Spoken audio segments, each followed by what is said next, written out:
আমাদের মুসলিম বোনকে 2 বছর যাবত ভোগ করে দীপ্ত চক্রবর্তী আর মেয়ের নাম হচ্ছে তানজিনা আক্তার বানাইছে বিজিবি নাকি বিএসএফ এর জাঙ্গিয়া চুরি। বাংলাদেশের স্কুলের প্রধান শিক্ষক হলেও ভোটার তালিকা তার ভারত। তেল গ্যাস কিংবা কয়লা ছাড়াই বিদ্যুৎ উৎপাদনের যন্ত্র করলো আবিষ্কার।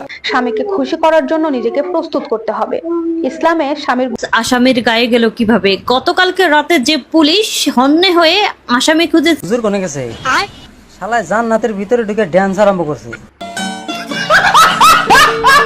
একদিকে মোদের ঝুলন যাত্রা, আনন্দে হাসে দেশ, অন্যদিকে দেখো ওপারে বাজে কি পরিবেশ। নুন খেয়ে শেষে গুণ ভুলে যাওয়া যাদের স্বভাব, আজকের এই ভিডিওতে তাদেরকেই বুঝিয়ে দেব তাদের আসল অভাব। তো বন্ধুরা বুঝতেই পারছেন আজকের ভিডিওটা কিন্তু আবারও বাঙ্গু জাতির পটাশিয়ামদেরকে নিয়ে হতে চলেছে এবং বাংলাদেশ ভারতের বর্তমান পরিস্থিতিগুলো আপনাদের সামনে তুলে ধরবো। তাই বুঝতেই পারছেন আজকের ভিডিওটি কতটা গুরুত্বপূর্ণ হতে চলেছে। চলুন তাহলে আর কথা না বাড়িয়ে ভিডিও শুরু করা যাক। তার আগে ছোট্ট একটি অনুরোধ, ভিডিওটি অন্তত প্লিজ আজকে শেষ পর্যন্ত একটু দেখে যাবেন। বন্ধুরা এই ভিডিওটা কিন্তু কোনো সাধারণ ভিডিও নয়। যে ভিডিওটা দেখতে পাচ্ছেন এই ভিডিওতে থাকা এই যে ব্যক্তি তার নাম হচ্ছে জাবেদ খান। তিনি কিন্তু ইসলাম ধর্মের একজন মুসলিম ঘরে জন্ম নেওয়া একজন প্রকৃত মুসলিম। তার এমন পরিবর্তন সত্যি অবাক করে দেওয়ার মতো।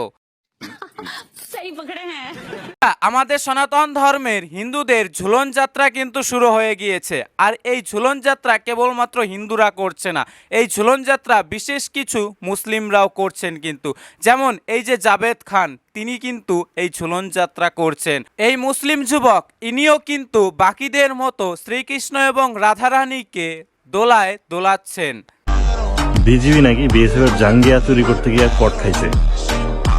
তোর যেহেতু বিজিবি নিয়ে এত জলে, তোরা যদি আমি সামনাসামনি পাইতাম তো এর মধ্যে মরিচের গুঁড়া দিয়া ডিবল দিয়া আটকাই দিতাম। তারপরে যখন জলাজলি একেবারে বন্ধ হয়ে যাইতো, জন্মের তরে বিজিবির নাম ভুলে যাইতো। বন্ধুরা বলছিলাম সত্যি কথা বললে এই বাঙ্গু পটাশিয়ামদের এত ফাটে কেন, এই বাঙ্গু সেনাদের এত ফাটে কেন, এদের পেছনে এত জ্বলে যায় কেন আপনারা একটু জানান তো। যারা কিনা দিন রাত লুঙ্গি পরে বর্ডারে পড়ে থাকে তাদের মুখে আবার এত বড় বড় বুলি কিসের? কে কোথায় আছস? যন্ত্রপাতি বাই করে গাড়িতে ওঠ, আমি নিজে আজকে অপারেশনে যাবো।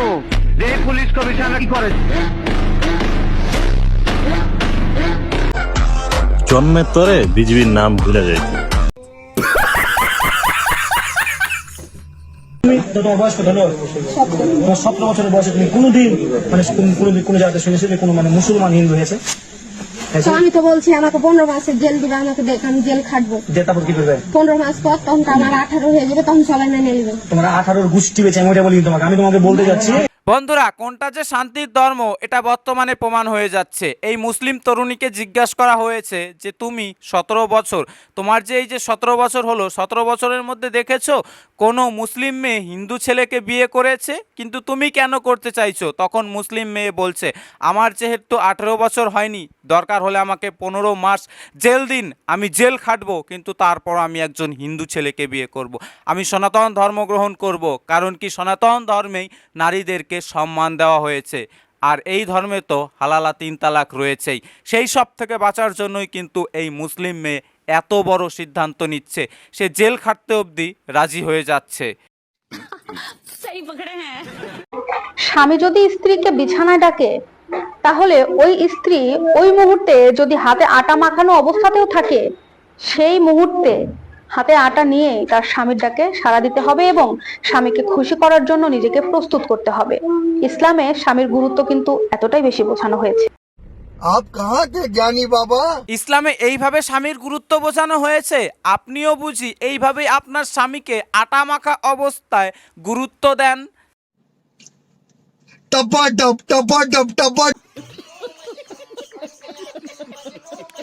বলছে ইসলামে স্ত্রী যদি হাগুমুতু করা অবস্থাতেও থাকে, যদি স্বামী ডাক দেয়, তাহলে কি সেই অবস্থাতেই স্বামীকে গিয়ে খুশি করতে হবে?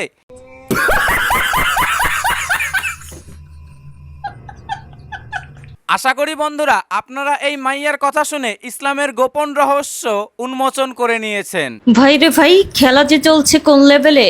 পুলিশের ড্রেস আসামির গায়ে গেল কিভাবে? গতকালকে রাতে যে পুলিশ হন্যে হয়ে আসামি খুঁজেছে এই ড্রেস পরে, সেই ড্রেস আজ আসামির গায়ে দেখা যাচ্ছে।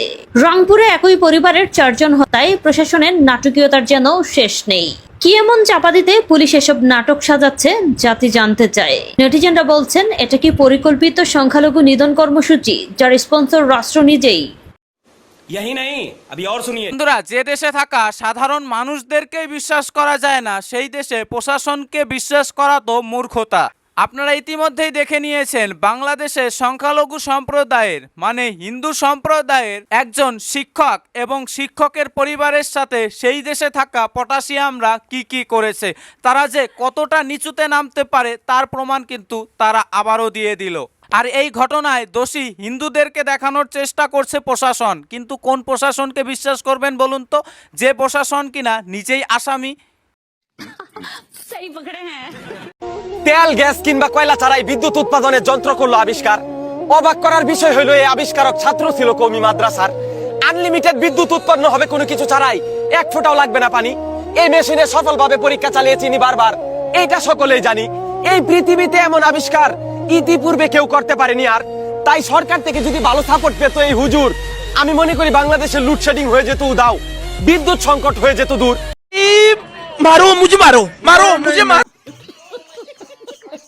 বন্ধুরা, বাংলাদেশের এই হুজুর চেরাগবাতি জ্বালানোর জন্য বিদ্যুৎ আবিষ্কার করেছে।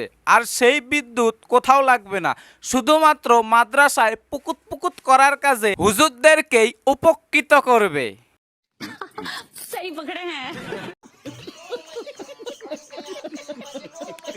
বলছিলাম, শোন পটাশিয়ামের বাচ্চা, বিদ্যুৎ আবিষ্কার করা কি মুখের কথা? এতই সোজা।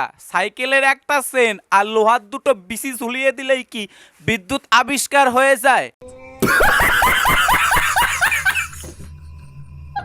চট্টগ্রামের ভাইয়েরা দ্রুত সারা দিন। এই মালু আমাদের মুসলিম বোনকে 2 বছর যাবৎ ভোগ করে আসছে।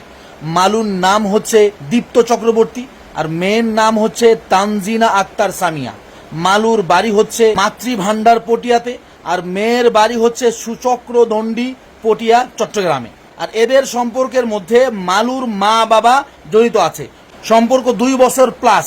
এজন্য ভিডিওটি শেয়ার করে ছড়িয়ে দিন, যাতে করে চট্টগ্রামের পটিয়ার দিনী ভাই ব্রাদার এদেরকে দেখে এবং তাদেরকে উত্তম মাধ্যম দিয়ে তাদের পরিবারকে সতর্ক করতে পারে। প্রথম কথা হচ্ছে, তোকে দেখতে তো জঙ্গলি জানোয়ারের মতো, মাথার চুলের যা পাগলা সুদলিং পুং লাগছে। আর দ্বিতীয় কথা হচ্ছে, তোরা যত এই ধরনের ঘটনাগুলো তুলে ধরবি, তত মুসলিম মেয়েরা সত্যিটা জানতে পারবে আর ইসলাম ছেড়ে সনাতন ধর্ম প্রকৃত পূর্বপুরুষের ধর্মে ফিরবে। এইখানে মুসলিম মেয়েটা স্বেচ্ছায় তার পূর্ণবয়স্ক হওয়ার পরেই কিন্তু একজন হিন্দু ছেলের সাথে সম্পর্ক করে এবং তার সাথেই সারা জীবন কাটিয়ে দেওয়ার কথা ভাবে। কিন্তু তোদের ওই যে পুরনো একটা স্বভাব, পাকা ধানে মই না দিলে হয় না। দেখিস আবার মই দিতে গিয়ে তোদের আবার হাল না ভেঙে পড়ে। ভারতে আমাদের সৌয়া মাও একেবারে ভাইয়া দেবে, বুঝো নাই? বাংলাদেশের স্কুলের প্রধান শিক্ষক হলেও ভোটার তালিকা তার ভারতে। এতদিন পুকুরে মাছ ধরেছি, এবার হাত দিলাম মাছের আড়তে। একটা একটা করে বের করতে হবে, দেওয়া হবে না কোনো ছাড়। বাংলাদেশে এদের জন্ম হলেও 20টা ছিল ওই মোদি কাকা। বাংলার মাটিতে বসে ভারতকে নিয়ে বেটা দিচ্ছ অনেক জ্ঞান। মনে রেখো, ভারত কিন্তু তোমাদেরই আব্বা, এইটা যেন থাকে তোমাদের ধ্যান। ভারতের অবদানের কথা ভুলে গিয়েছে পাকিস্তানের বীজ থেকে জন্ম নেওয়া তোমাদের মতো কিছু পোলা। কিন্তু মনে রেখো, ভারতও কিন্তু আগুনের গোলা। ও তাই তো কই, আঙ্গ হুজুর কোনে গেছে? শালায় জান্নাতের ভিতরে ঢুকে ড্যান্স আরম্ভ করছে। মাথার ওপর সাদা একখানে টুপি, টুপি থোতার নিচে এক গালে দাড়ি, দাড়ি দাড়ি। মৌলবি চাচা, হুজুর তুমি ডান্স করছো, জান্নাতে গিয়ে তুমি কি এই দুনিয়াকে জান্নাত ভেবেছো, জান্নাত ভেবেছো? হুজুর তুমি ডিস্কো নাচিছো, হুজুর তুমি ডিস্কো নাচিছো। তো যাই হোক বন্ধুরা, আজকের এই ভিডিওটা এখানেই শেষ করছি। আজকের এই পুরো ভিডিওটি সম্পর্কে আপনাদের নিজস্ব কি মতামত তা অবশ্যই কমেন্ট করে জানাতে ভুলবেন না। ভালো থাকবেন, সুস্থ থাকবেন, দেখা হচ্ছে পরবর্তী নতুন কোনো ভিডিওতে।